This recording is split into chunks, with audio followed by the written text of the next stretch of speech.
In today's wood story, we are carving pumpkins, and I'm going to show you 2 different ways that you can carve these awesome pumpkins. So regardless if you have a router or if you have a CNC, there's going to be a method here for you.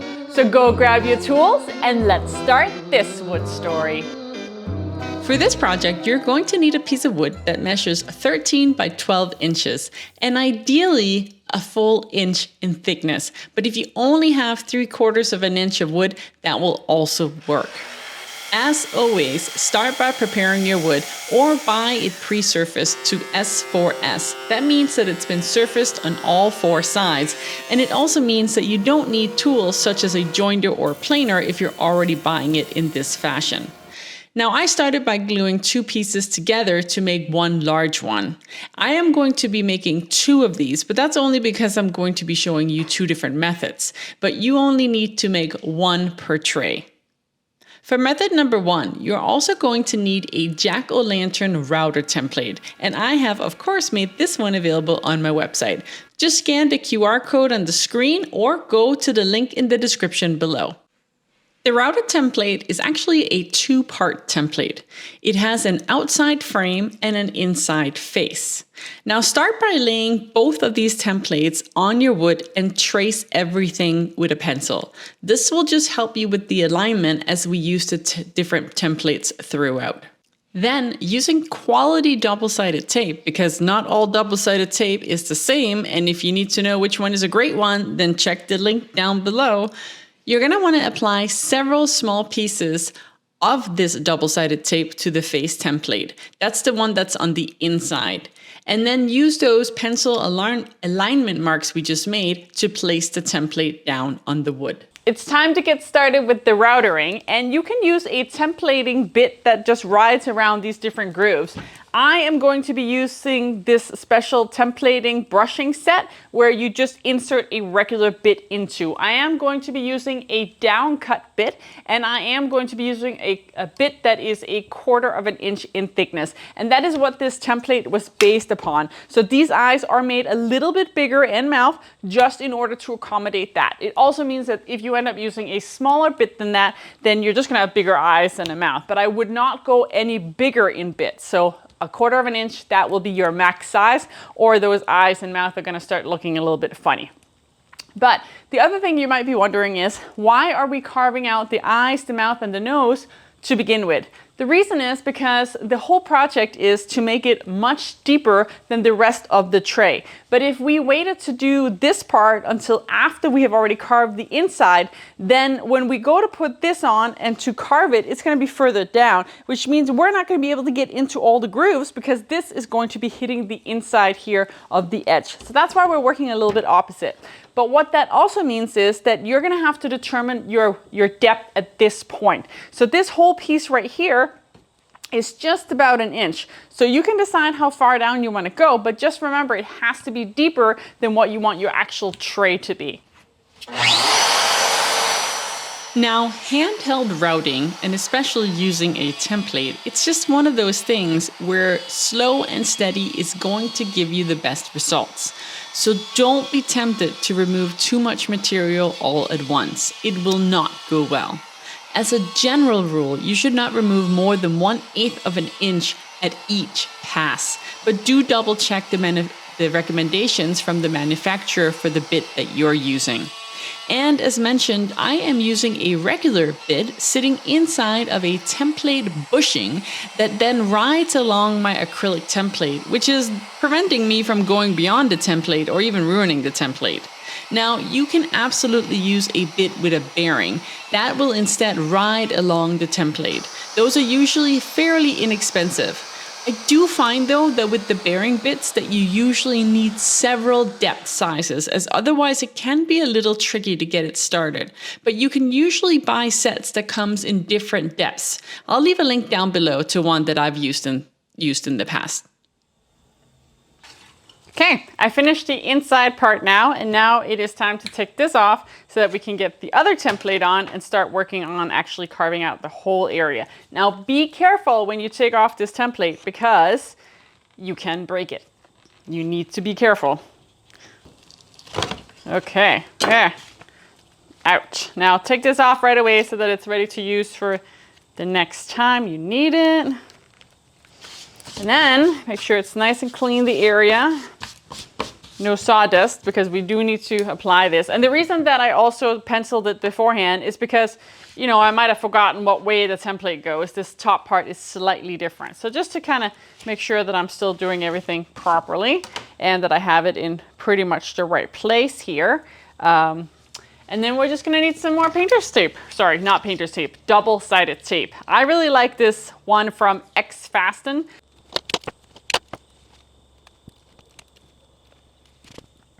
Okay, so now that I have the inside template or the outside template on, it's time to carve the inside.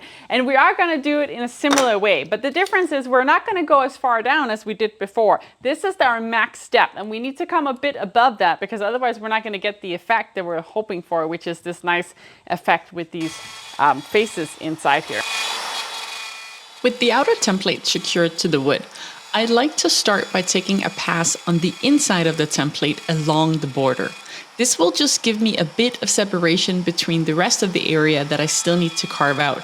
And I plan on switching my bit to a larger bearing bit, so I don't want to risk my bit cutting into the template before it's at the depth where it can ride safely along the template.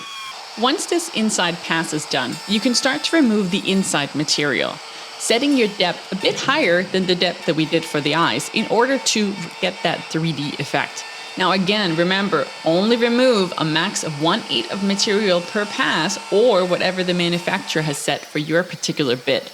And also ensure that your router base is resting on the template on both sides. Otherwise, it's going to wobble and cause issues. You really need a nice large base plate for the router. That will make this step a lot easier and, more importantly, safer.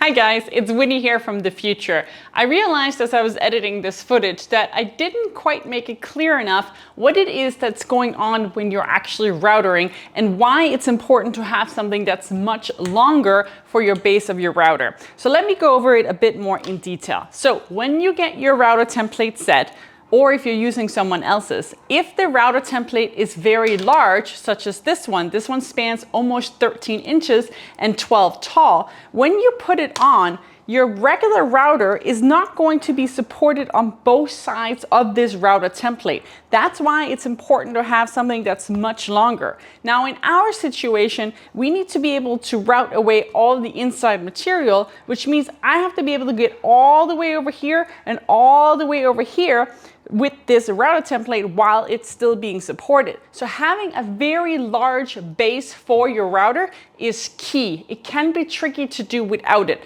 Now, of course, there's a couple of things that you can do to make it easy for yourself.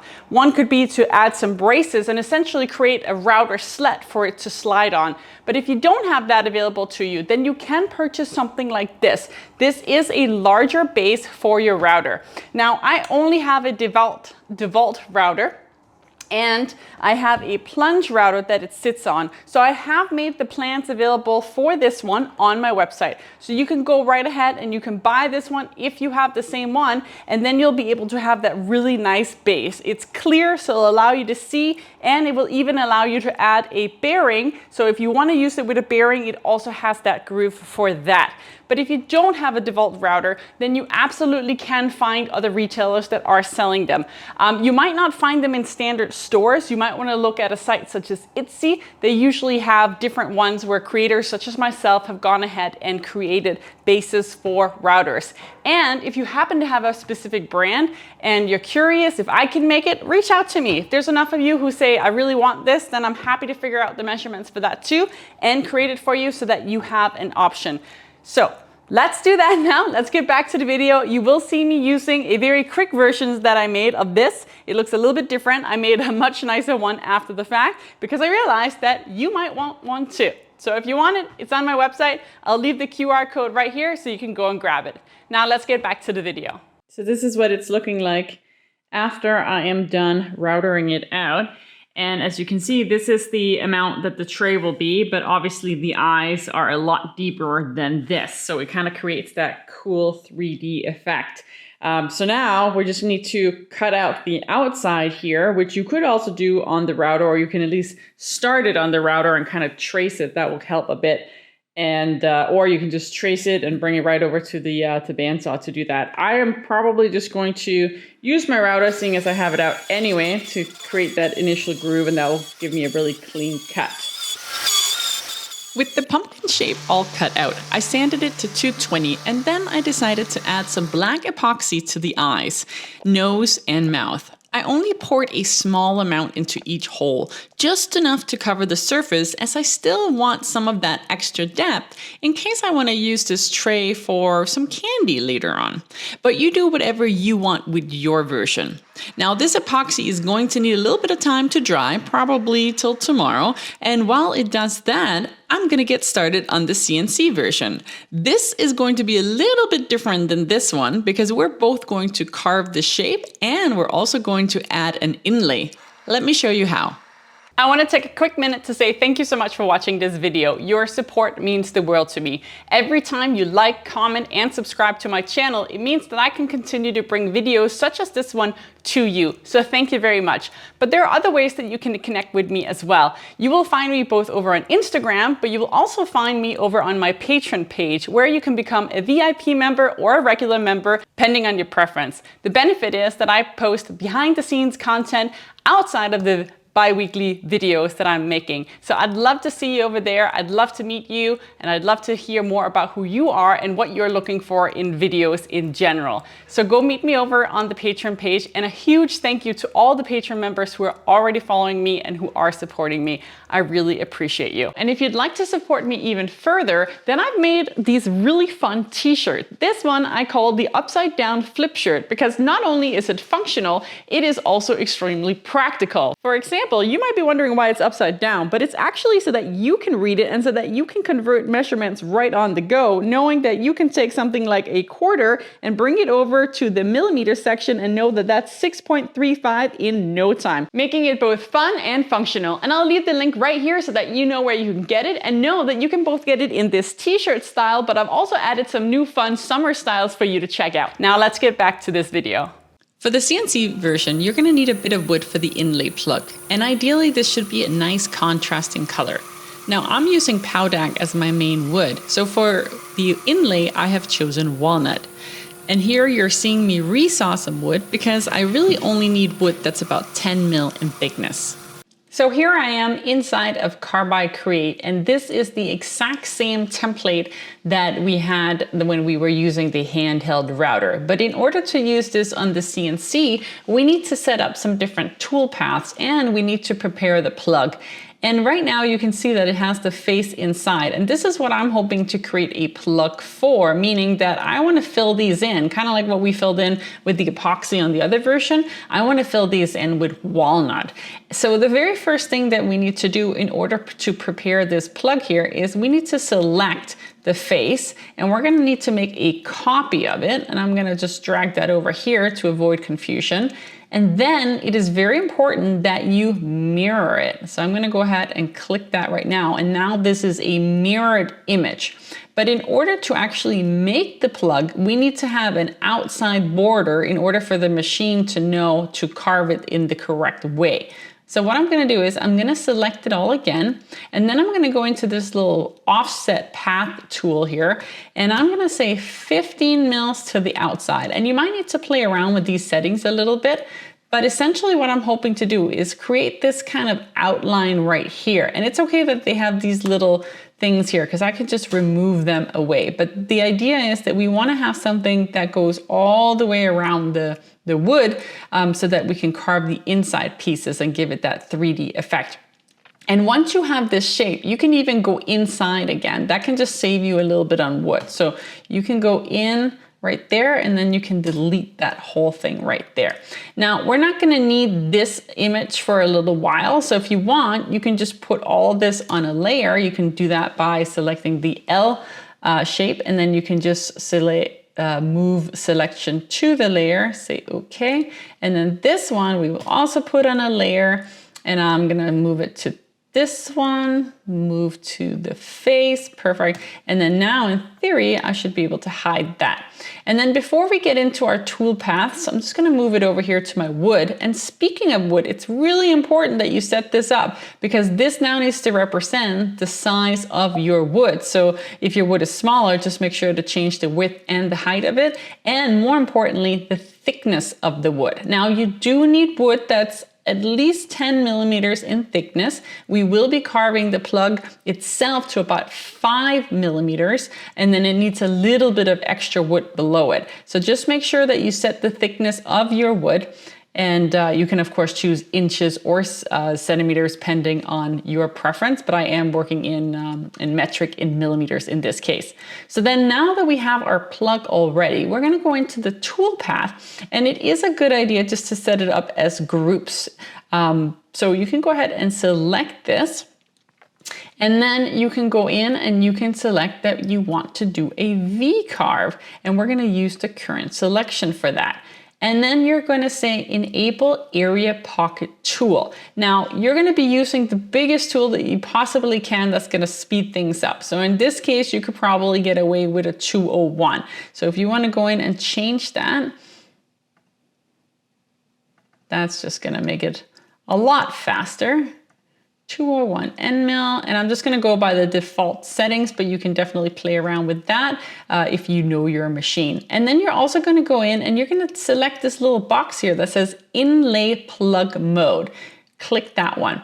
And then what we're going to do is we're going to start at a 4.5 mil plug depth, and we're going to give it a 1 mil top gap. And this is really important because this is for the sake of the glue squeeze out, okay? Very important. So make sure that you have these settings here. So 4.5 and 1 mil. That is the important part. And then you're going to use a 302 V-carve bit for the other part. So let it do that thing. And then I'm going to say okay. And then now we can say create simulation. Perfect. And this is looking really good because as you can see right now, it has this V groove right here. It still has wood left in the bottom, and the plug is going to be the exact depth that we want it to be, and it is a mirrored image. Now, once this is done, you're also going to want to cut it out. So you can just select the very outside shape here, and then you're just going to do a regular cut on the outside, and you can use your 201, you can use a smaller one. You probably want to add some tabs to it as well, and you're going to go all the way to the bottom of the wood because we want to cut it out completely. But for the offset direction, make sure that you say no offset because we don't want to have any gaps right here or borders. Sometimes what it can do if it's going on the outside, it'll create this little border here, and we want it to be completely flat. So that's why we left ourselves a little bit of extra space here. So let's do that, show stimulation. Great, now it's not showing the tabs because I haven't actually added any, so we do need to go back and do that. So we're gonna go back into the design panel, click this one again, and then we're just gonna add a couple of tabs, just so it doesn't go flying on the machine. Okay, so then this is our plug right here. This is what it's gonna look like, but I'll show you over on the CNC in real life now.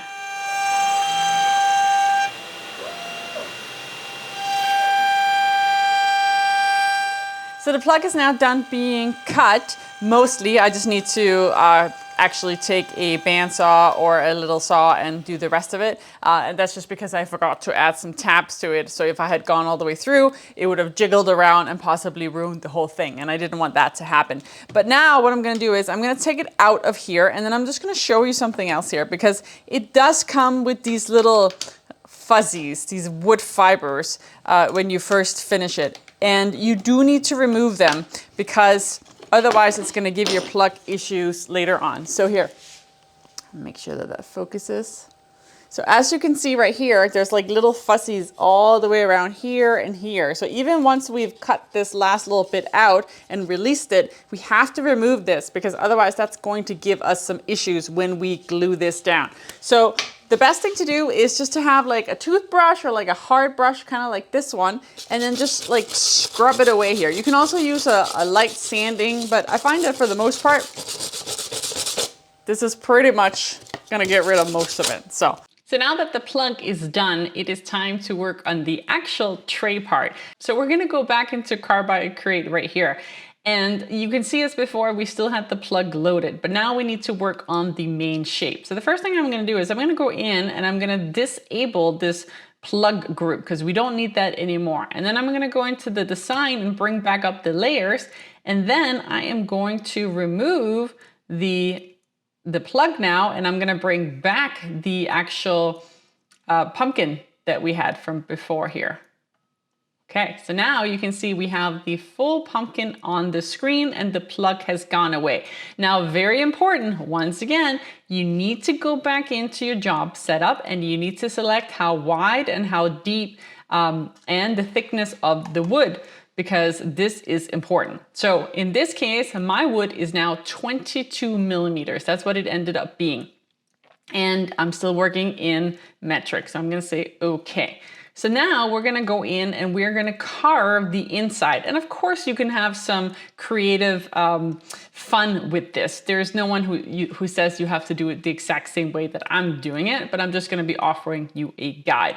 So the first thing I'm gonna do is I'm going to go in and I'm going to carve the inside of the face right here. So I'm gonna go in and I'm gonna create a pocket, use current selection, and I'm going to be carving this to 15 mils. And again, I'm probably just gonna be using my 201 because that is a faster tool, or I might even be using my hog tool. And if you have one of those bits are freaking amazing. So you can go ahead and select whichever one you want to carve that out. And I'm gonna go down 15 mils and I'm gonna say, okay. And then, oh, I forgot to add a new group here. So we're just gonna create a new tool group, and then that one that I just did, I'm gonna move into that one, and I'm gonna enable it, and then show my simulation here. Great, so now we have carved this out. Then the same thing on the outside, I obviously wanna cut this whole shape out as well. Now, I am going to wait to do that just because I know I want to keep this piece of wood on the CNC while I'm doing the plug. So for now, I'm not gonna worry about cutting out the whole shape. So next, what I'm gonna do is I'm gonna add a nice little V groove on the outside and on the inside. This is just because it's a personal preference. I think it'll look nice. So I'm gonna go in and select this one first, and I'm gonna select this line here, and I'm gonna do a max depth of 5 mil, and I'm gonna go in and I'm gonna select one of my V grooves. And in this case, I'm gonna select my 90-degree V, and it's gonna go no offset. I'm gonna go 5, and I'm gonna say ignore tabs, just in case there were any, that way it will not be messed up. Great, and now you can see it has this really nice V to it. And I think I also wanna do that on the outside. So same thing, I'm gonna go in, use current selection, change that to be a V, the 90, select, and no offset, and it's gonna go 5 mil. And if there were any tabs, I'm gonna say ignore. Perfect. So now these two should have nice V's. There we go. Okay, and you can see it's still not cutting it all the way through, but that's on purpose. We're not cutting it out all the way just yet. We're gonna wait with that. Okay, so next what we're gonna do is we're gonna now create the area where our plug is going to be sitting in, because the other part has been pretty standard. This is pretty standard CNC stuff. But now there's another thing that you have to make note of. And that is, remember, we carved this inside part, we carved that down to 15 mil. So we're gonna go ahead and select the face here, and we're gonna say advanced V-carve once again, okay? And we're gonna say enable pocket cut. And again, use the biggest ones that you can. That's just gonna save you on time. And then we're gonna go in here and we're gonna select the 60-degree bit, because that's what we did on the other one.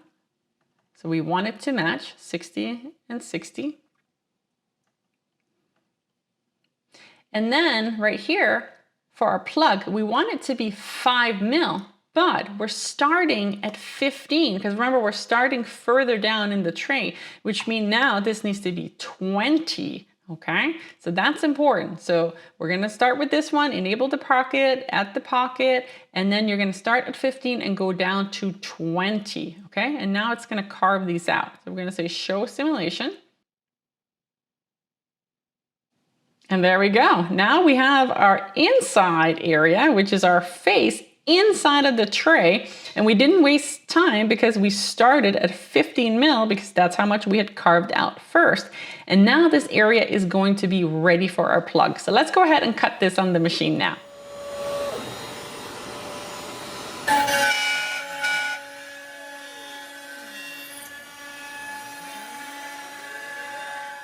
We are ready to glue our plug into the Halloween pumpkin. And I have not removed this from the CNC, and I'm gonna keep it right here because that's gonna help me afterwards. Because tomorrow when I come back, after this has been glued to it, I'm gonna be able to just do a clearing path. And because I didn't touch anything and I can still zero it exactly, I'll be able to take away everything. So that's gonna hopefully work out really nicely. A couple things to have handy before you get started with this. Glue, whichever kind you want. I'm gonna use Type on 3 just because this might still turn into a bit of a food tray. And if you wanna add food to it and it gets washed, then having a water glue is always a great idea because that way it won't come apart later on. I am also going to be using something very heavy because I won't be able to clamp this down because it's on the table. So I found this giant rock right outside my shop here. It's not exactly even, so I am going to put a piece of flat MDF on top of it first. So essentially, I'm gonna put glue on this. I'm gonna put it in here. I'm gonna take my piece, I'm gonna put that on top, and then the rock's gonna go on top of that, and then it's gonna stay like that until tomorrow. When we made these plugs, we made a 1 millimeter extra space for the glue to sit, which means that you don't have to worry about the glue not having space to fit in here. And that is definitely key. And that's something that Carbide Create also recommends. And I've used it lots and it's worked great. But make sure that you get glue on everything. So really take your time, get into the little nooks and crannies to make sure that you get the glue everywhere. So I'm just gonna be using a foam brush and my glue, really glue it up, put it in. And I have also made sure that I've removed all those fuzzies that we talked about earlier. Make sure, do a double check that everything looks like it's gonna fit nicely, okay? You ready? Let's do it. It's Monday morning, I am back in the shop. This tray was left behind Friday evening. It's all ready to go. I did not move it, but the plug has been drying really nicely and I just took off the weights. So now it's time to actually clear out this plug. And it's very simple because I have not moved it. I did turn on the machine and I double checked that my zero had not changed. Always a good idea to do, just in case. But at this point now, all I'm gonna do is I'm gonna run this inside part again. But I did make sure that I started a little bit lower. So I had gone 15 millimeters down. My plug is 5 mil, which means I can start at 10 mil. I like to play it safe, so I'm starting at 9, and then I'm still going to go down to that same 15 mil. I might end up changing that to be like 15.2, but let me just see where we're at first once it's completely cleared, because it should be all the same. But if needed, I am prepared to go just a hair deeper. So let's run this now, and then this CNC version will be almost done. I'm gonna go ahead and coat this lovely tray that we've now carved out over on the CNC. And originally, when I was making this, I definitely thought this was gonna be a tray that could hold like snacks and treats directly on it, which would mean I would need to use some sort of a food safe finish. Usually I would use like an oil, such as the walrus oil that I really like, or even a different kind of coat that would end up being food safe. But I have never worked with Paudak wood before, and I did a little bit of reading, and apparently this lovely orange color that it has right now is apparently fairly temporary.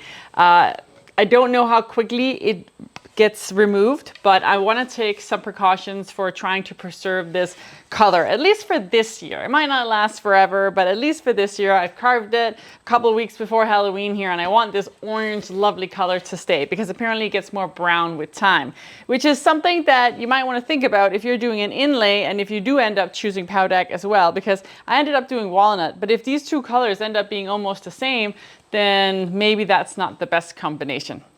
Regardless, what I've decided to do is I'm going to apply a UV finish coat. So, sorry, UV resistant coat, I think it's called, a coat that will help with preventing some of the discoloration that will happen. And I'm using a water-based one right here. It is an exterior product just because that's what I had on hand, but this is something that's going to help protect it from UV rays. And then I'm also just gonna try to keep it out of direct sunlight. Now my house is fairly dark, so shouldn't be an issue, but if you do make it and you put it right in the sun, just be prepared, it might not keep its color that long. I still had a few final touches for the handheld router version of this tray to complete, which was doing a V-groove on the outside and of course coating this tray, which I did in walrus oil to make it a food-safe version. And with that done, my 2 Halloween jack-o'-lantern trays were carved and ready to be used.